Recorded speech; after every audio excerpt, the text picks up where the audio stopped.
Zalil Puronyo yang mulia dan kita hormati yang kita sayangi tuh katanya usuk udah pas ketika ditanya untuk hayal-hayal pada beliau pas ketika harapan dapat beliau untuk membantu orang-orang Allah cok dalam keadaan yang mulia Allah cok dan sadar kita cok ke tempat yang lebih kok ke tempat ini pentingkan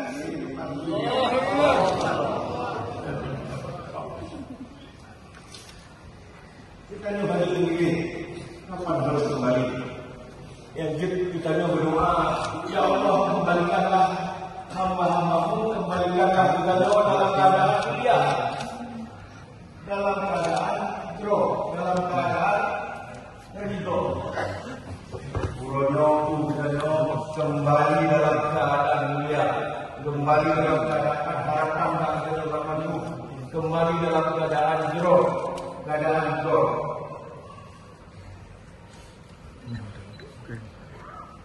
Alhamdulillah saya boleh kenal campurkan segala itu. Kamu doa boleh kenal 20 waktu. Kamu doa boleh kenal dilipat gandakan semua amal baik. Kamu doa boleh kenal dengan fatwa-fatwa dengan email yang bersebaran di dalam dunia medsos, di dalam YouTube mandum ini semoga mandum yang berjanji pada kita yang mandum rahmat di kepala buat kita beliau.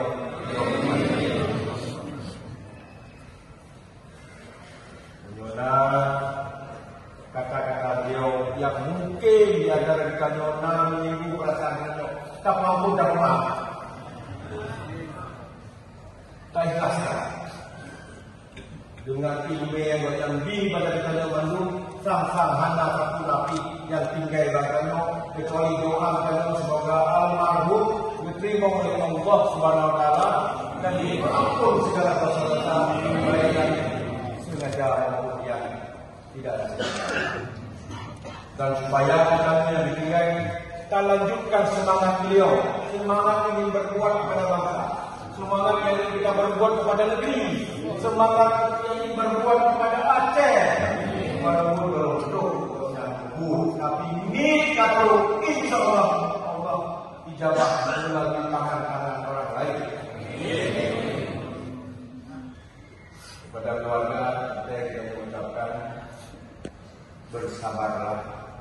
Tabahlah akan ujian Allah, bantu kita menghafal menghadap beliau. Ini adalah orang pilihan Allah. Kalau masuk dunia politik akan gelap, Allah mungkin sudah pisahkan terlebih dahulu. Tapi kita punya visi, punya semangat, kata ingin meninggalkan sesuatu pada kalian, insya Allah akan. Semoga Allah mengampunkan dosa beliau. Allah selamatkan beliau. Semoga Allah tempatkan di tempat terbaik di sisinya Muhammad. Enak yang luar sampaikan dan ada dalam banyak